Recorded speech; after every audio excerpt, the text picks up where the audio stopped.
Hello students, पिछली class में हम लोग वर्ण विक्षेपण, क्षमता, कोणीय वर्ण विक्षेपण, वायुमंडलीय अपवर्तन, टिंडल प्रभाव, प्रकाश का प्रकीर्णन, इन सभी टॉपिकों को पढ़े थे।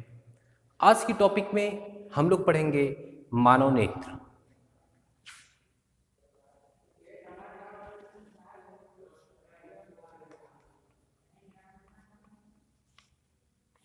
कहा जाता है कि मानव नेत्र एक प्रकार का प्राकृतिक प्रकाशिक यंत्र है जो एक फोटो कैमरे की भांति कार्य करता है, जिसकी सहायता से हम नजदीक एवं दूर की वस्तुओं को देखते हैं। ओके, फिर से एक बार, मानव नेत्र एक प्रकार का प्राकृतिक प्रकाशिक यंत्र है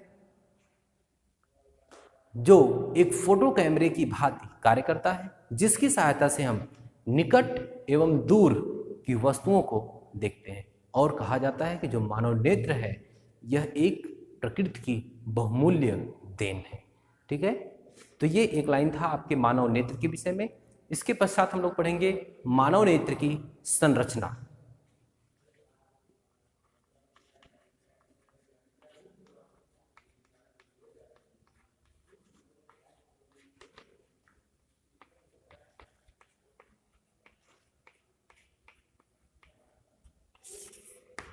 तो हम लोग जानते हैं कि मानव नेत्र की जो संरचना है वो अनेक प्रकार के भागों से मिलकर के बनी हुई है। तो इसको समझने के लिए हम लोग एक मानव नेत्र का फिगर ड्रॉ करेंगे और उसमें विभिन्न प्रकार के शब्दों को पढ़ने का प्रयास करेंगे। तो हम एक चित्र बनाते हैं।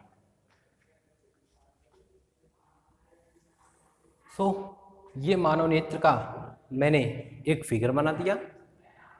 इस फिगर में मैं आपको एक बार समझा देता हूं कि कौन सा पार्ट कहाँ है। फिर इसके बाद मैं एक एक पार्ट को आपको बताते चलूंगा और उसे आप बेखूबी से एकदम नोट करते हुए चलते रहिएगा। ठीक है, क्योंकि इसमें कोई सूत्र नहीं है, कोई फार्मूला नहीं है, फिलहाल संरचना में आगे मिल सकता है और बहुत ही इंपॉर्टेंट क्वेश्चन है। ओके, तो ये मानव नेत्र हो गया। मानव नेत्र की जो सबसे बाहरी परत होती है उसको कहा जाता है दृढ़ पटल। जो मानव नेत्र है वो 3 परतों से मिलकर के बना होता है। तो जो सबसे बाहरी परत होती है वह दृढ़ पटल, उसके नीचे की जो पटल होती है उसी को कहा जाता है रक्तक पटल। सॉरी, मैंने गलत लिख दिया है।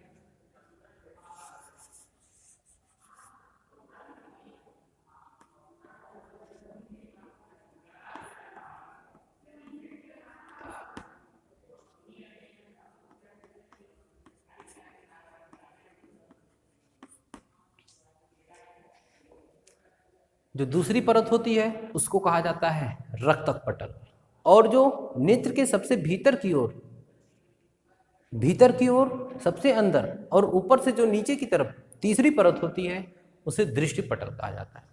दृष्टि पटल के बीचों बीच एक बिंदु होता है जिसे पीत बिंदु कहते हैं, और इसी दृष्टि पटल पर एक बिंदु और होता है जिसे अंध बिंदु कहा जाता है, जिस पर प्रतिबिंब बनता नहीं है।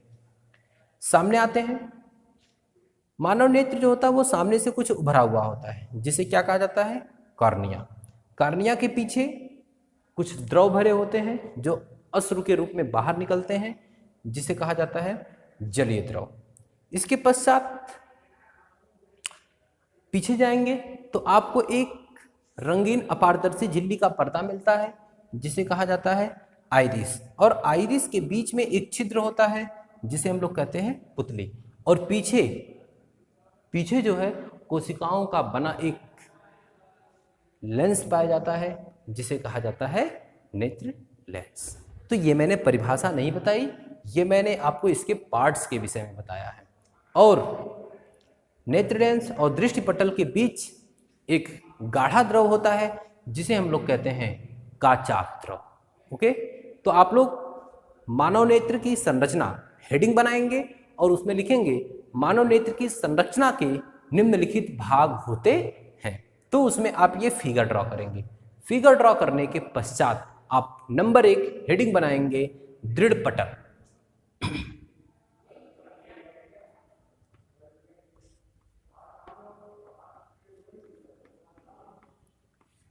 दृढ़ पटल।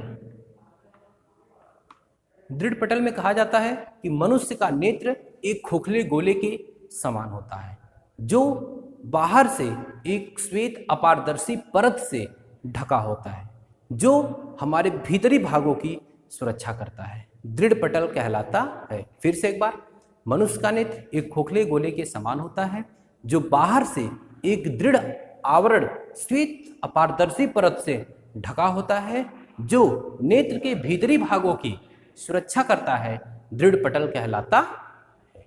ओके, ये हो गया क्या, दृढ़ पटल। नंबर 2 हेडिंग बनाएंगे हम लोग, रक्तक पटल।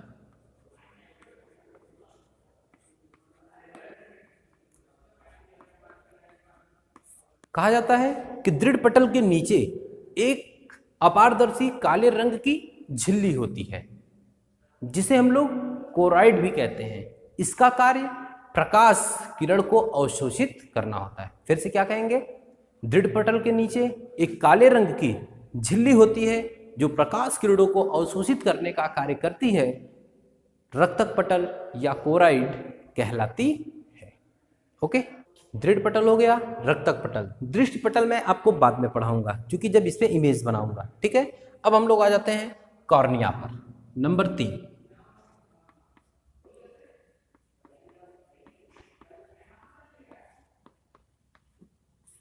कहा जाता है कि नेत्र गोलक के सामने का उभरा हुआ भाग कार्निया कहलाता है। कार्निया से ही नेत्र में प्रकाश प्रवेश करता है।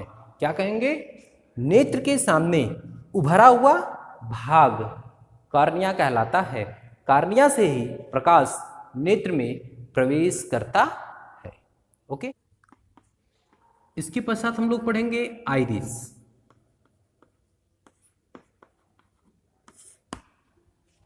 आइरिस कहा जाता है कि कार्निया के पीछे एक अपारदर्शी रंगीन झिल्ली का पर्दा होता है। कार्निया के पीछे एक रंगीन अपारदर्शी झिल्ली का पर्दा होता है, जिसे आइरिस कहते हैं। ठीक, आइरिस के पश्चात हम लोग पढ़ेंगे पुतली।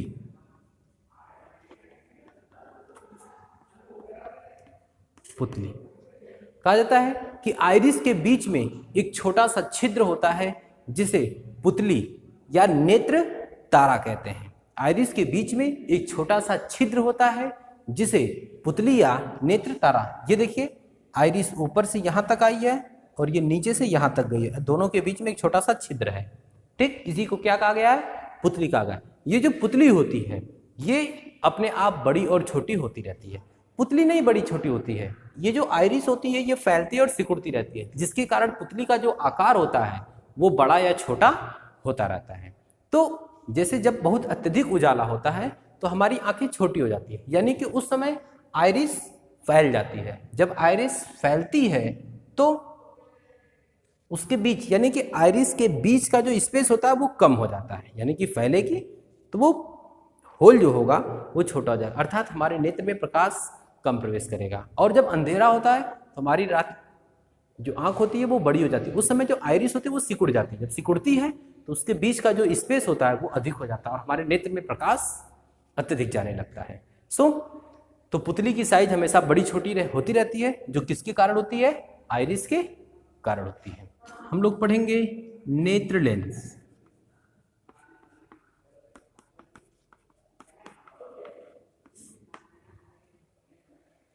कहा जाता है कि पुतली के पीछे जेली जैसे पदार्थ का बना एक द्विउत्तल लेंस होता है, जिसे नेत्र लेंस कहते हैं। क्या कहेंगे, पुतली के पीछे जेली जैसे पदार्थ का बना एक द्विउत्तल लेंस होता है, जिसे नेत्र लेंस कहते हैं।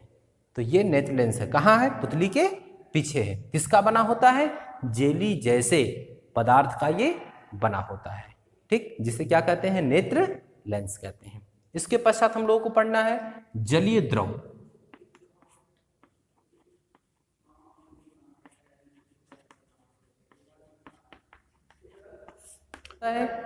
कार्निया एवं नेत्र लेंस के बीच खाली स्थान में जल के समान पारदर्शी द्रव भरा होता है, जिसे जलीय द्रव कहते हैं। यह जो द्रव होता है यह थोड़ा नमकीन होता है। ठीक, तो ये हो गया सर जलीय द्रव। अब हम लोग पढ़ेंगे यहां पर दृष्टि पटल।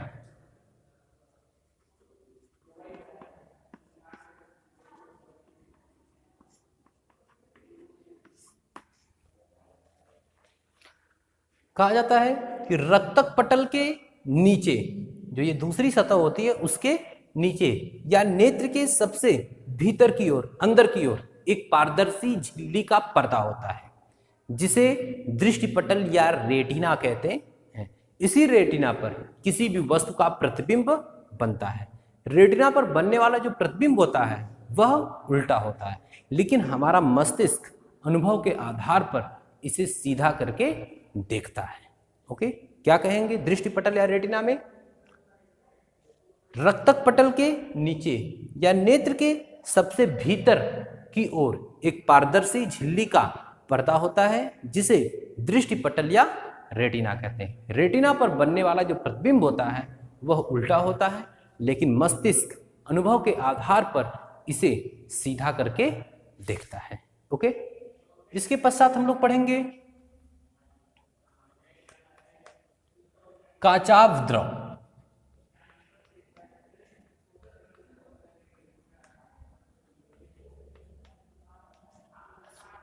कहा जाता है कि नेत्र लेंस और रेटिना के बीच गाढ़ा उच्च अपवर्तनांक का एक द्रव भरा होता है जिसे काचाव द्रव कहते हैं। अब जो ये द्रव होता है ये थोड़ा मोटा जेली जैसे पदार्थ का, जेली जैसे रूप का होता है। इसका जो अपवर्तनांक होता है ये साधारण जल की अपेक्षा थोड़ा ज्यादा होता है। तो क्या कहा जाता है कि नेत्र लेंस और रेटिना के बीच उच्च अपवर्तनांक जैसा गाढ़ा द्रव भरा होता है जो काचाव द्रव कहलाता है।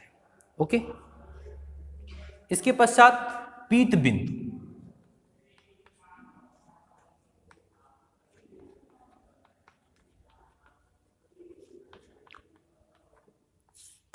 पीत बिंदु कहा जाता है कि रेटिना के बीचों बीच एक पीला भाग होता है जिस पर बनने वाला प्रतिबिंब सबसे स्पष्ट दिखाई देता है, पीत बिंदु कहलाता है। क्या लिखेंगे? रेटिना के बीचों बीच एक पीला भाग होता है जिस पर बनने वाला प्रतिबिंब सबसे स्पष्ट दिखाई देता है, पीत बिंदु कहलाता है। 11 हम लोग पढ़ते हैं अंध बिंदु।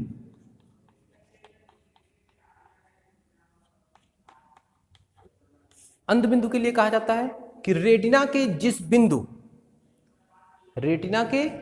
बिंदु पर पड़ने वाला प्रकाश रेटिना को छेद कर मस्तिष्क को जाता है, अंध बिंदु कहलाता है। अंध बिंदु पर पड़ने वाले प्रकाश का रेटिना पर कोई भी प्रभाव नहीं पड़ता है, अर्थात इस बिंदु पर बनने वाला जो प्रतिबिंब होता है वह हमको दिखाई नहीं देता है। क्या लिखेंगे?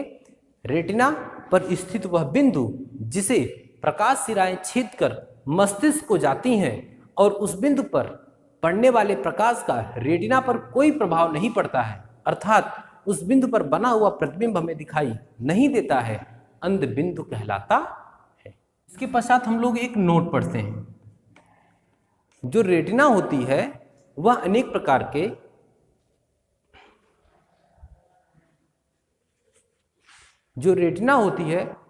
प्रकार के प्रकाश सुग्राही कोशिकाओं की एक फिल्म होती है। अब जो ये कोशिकाएं होती हैं वो 2 प्रकार की होती हैं।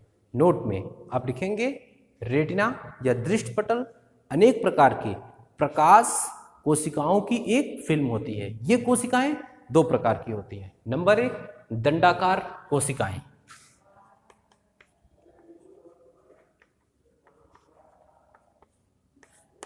दंडाकार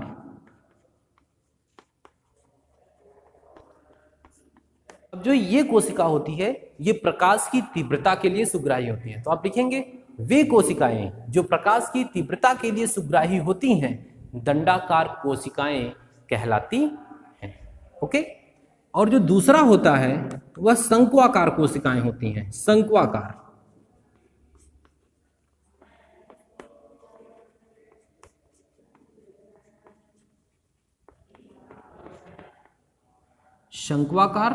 कोशिकाएं, इसमें कहा जाता है वे कोशिकाएं जो प्रकाश के रंगों के लिए सुग्राही होती हैं। वे कोशिकाएं जो प्रकाश के रंगों के लिए सुग्राही होती हैं शंक्वाकार कोशिकाएं कहलाती। तो ये मैंने आपको पूरा बता दिया मानव नेत्र की संरचना के विषय में, फिगर भी बनाया और एक एक शब्दों को मैंने फिगर में भी दिखाया और उन सारे शब्दों को मैंने परिभाषित भी किया। इसके पश्चात हम लोग पढ़ेंगे नेत्र का कार्य।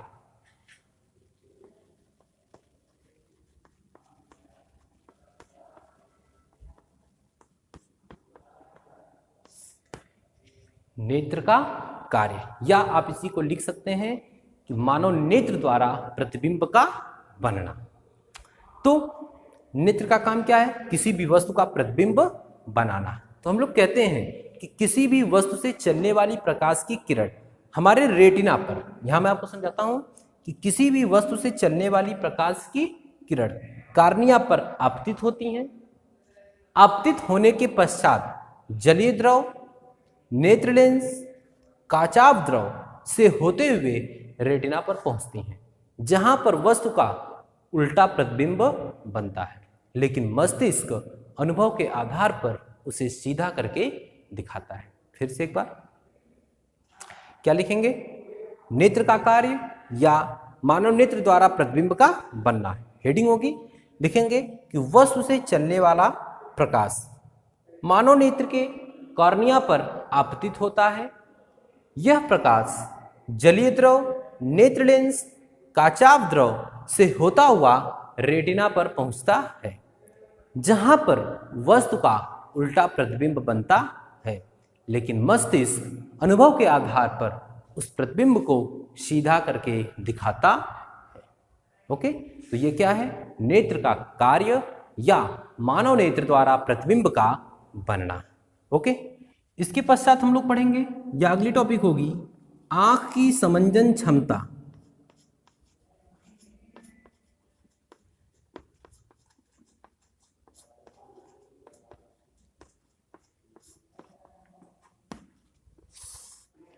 अगली टॉपिक आंख की या मानव नेत्र की समंजन क्षमता।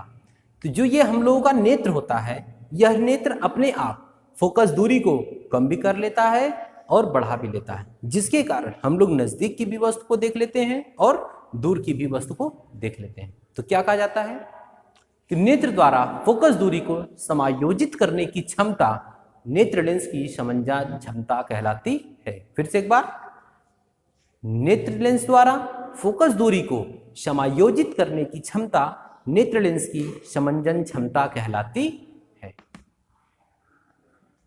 अगली टॉपिक होगी हम लोगों की दूरबिंदु।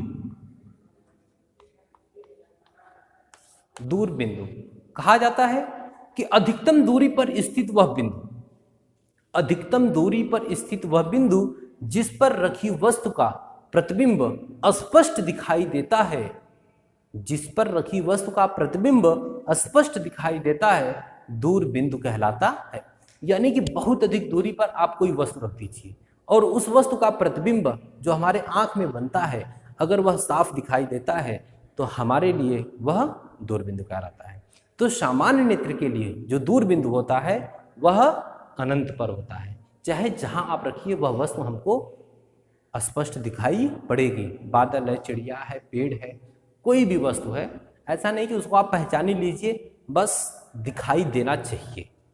ठीक है, तो क्या लिखेंगे? अधिकतम दूरी पर स्थित वह बिंदु जिस पर रखी वस्तु का प्रतिबिंब स्पष्ट दिखाई देता है, दूर बिंदु कहलाता है। तो एक प्रश्न यहां से बनता है कि सामान्य नेत्र के लिए दूर बिंदु कहाँ स्थित होता है? तो जानते रहिएगा कि सामान्य नेत्र के लिए जो दूर बिंदु होता है वह अनंत पर स्थित होता है। ओके, इसके पश्चात हम लोग पढ़ेंगे, अगली टॉपिक होगी हम लोगों की निकट बिंदु।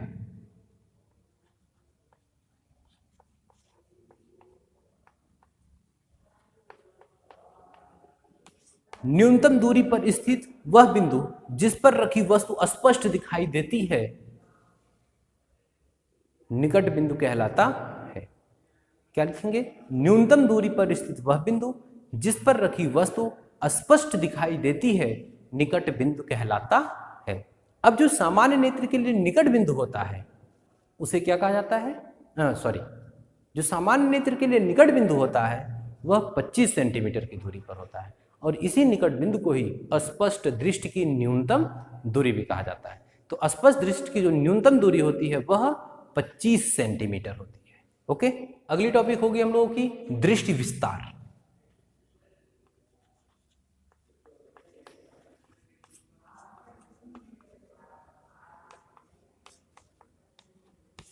कहा जाता है कि निकट बिंदु और दूर बिंदु के बीच की जो डिस्टेंस होती है, जो दूरी होती है, निकट बिंदु और दूर बिंदु के बीच की जो डिस्टेंस दूरी होती है उसी को दृष्टि विस्तार कहते हैं। तो जरा आप हमको बताइए कि अब सामान्य नेत्र के लिए दृष्टि विस्तार क्या होगा। निकट बिंदु में मैंने बता दिया 25 और दूर के लिए मैंने बता दिया अनंत, यानी कि 25 सेंटीमीटर और अनंत के बीच की जो दूरी होती है उसी को दृष्टि विस्तार कहा जाता है। ओके, सो स्टूडेंट्स, आज की क्लास में इतना ही, बाकी सारी चीज़ें हम लोग अगली क्लास में पढ़ेंगे। इसके लिए आपको बहुत बहुत धन्यवाद। Thank you.